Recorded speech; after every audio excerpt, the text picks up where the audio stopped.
Et à la une de l'actualité en ce lundi matin, on démarre tout d'abord avec ces images un peu particulières d'une manifestation qui l'était tout autant. Samedi dans le centre de Lille, le deuxième plus gros rassemblement de zombies de France. C'était ce week-end dans le centre-ville avec plus de 1300 morts vivants qui ont ainsi défilé dans les rues. La troisième Zombie Walk de Lille a démarré de la place de la République où plusieurs animations étaient d'ailleurs installées comme des concerts, des stands de maquillage ou même des cours de comportement de zombies pour bien apprendre à marcher comme un mort-vivant.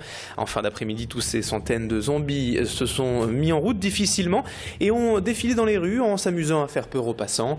L'événement était organisé par une association lilloise en amont d'Halloween et le phénomène d'ailleurs prend de l'ampleur puisque cette année ils étaient 2 fois plus nombreux qu'en 2011 et Jimmy Hutchon a croisé l'un des responsables de l'association lilloise organisatrice de cette Zombie Walk. On l'écoute.